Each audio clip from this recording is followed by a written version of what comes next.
2, 3. Welcome to this morning's lesson on ordering unit fractions and just comparing the size of unit fraction. So unit fraction is a fraction where we just have 1 as the denominator. So for example, 1/2, 1/4, 1/5, 1/10. And we're just going to use these bars in front of us here to illustrate the different sizes of fractions and how we have that. So here I've got a half, 1/2 coloured in yellow, 1/2 coloured in green. So 1 out of 2 is yellow, 1 out of 2 is green. And you can see both the yellow and the green bit are equal. So I'm going to introduce another bar and just make that one into thirds. So I've split it into 3 equal parts, and I'm going to colour in 1 of those in yellow. And you can see that the third is a bit smaller than the half, okay, because we've cut it now into 3 equal parts. So if you can imagine, you've got an orange. If you cut the orange into half, you can have 2 equal parts. If you cut the same orange into 3 equal parts, the 3 parts are going to be a bit smaller than the 2 parts.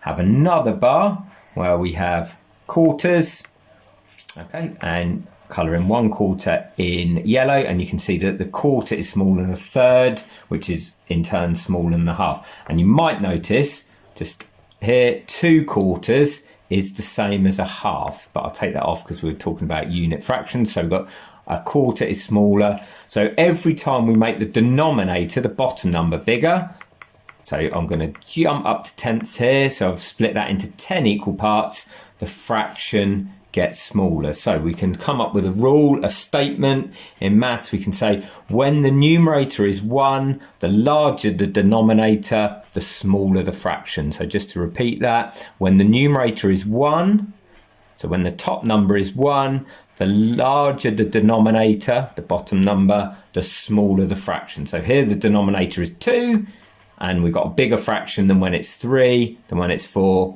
and when it's 10. And you can see that. If you imagine you cut up a chocolate bar or a pizza into more slices or more pieces, of course they're going to be smaller than if you only cut it up into 2 pieces here. So a half is our biggest unit fraction, and then in this picture we've got a tenth is our smallest one.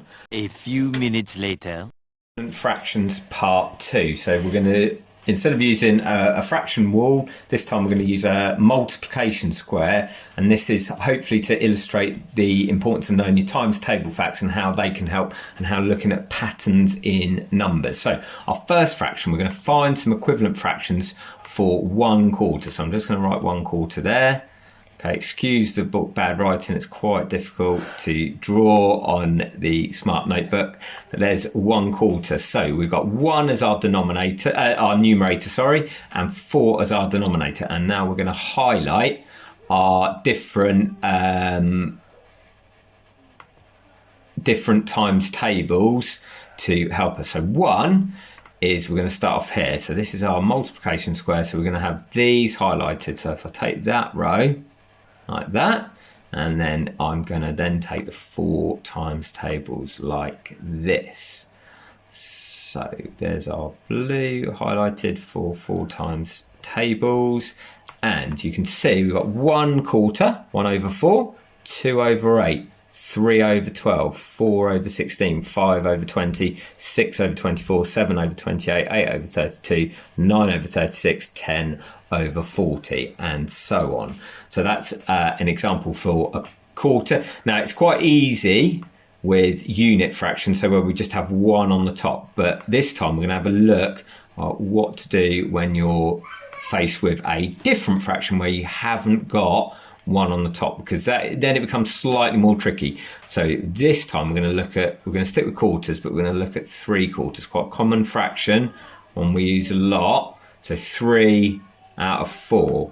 So whereas with 1/4 we had 1 as our numerator, this time we've got 3, but we're going to use that to still help us. So this time I'm going to highlight my 3 times table. So that is going to be my numerator. The 3 times table is going to be our top number, and then in a different colour I'm going to highlight our 4 times table. So we're going to keep with those. So here we can see 3/4, 3/4, which is the fraction we're looking for, 6/8, 9/12, 12/16, 15/20, 18/24, 21/28, 24 over 32, 27 over 36, and 30 over 40.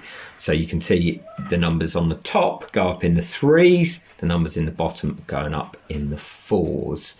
Okay, we'll just do one more quickly to show you that. So I'll just rub that out and we'll go for a really nice and difficult combination for those of you, particularly in year 5 and 6, who know your times tables really, really well already.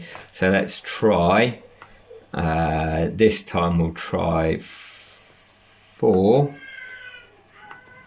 over 7. So quite an unusual fraction, 4 out of 7. So again, we just take our numerator, our top number, we underline and highlight that row, and then we take our 7, our denominator, underline that, and you can see hopefully the pattern: 4 over 7, 8 over 14, 12 over 21, 16 over 28, 20 over 35, 24 over 42, 28 over 49, 32 over 56, 36 over 63, and 40 over 70. Okay, so hopefully that helps, just to help give you a bit of an introduction into equivalent fractions and how to look for them and find them.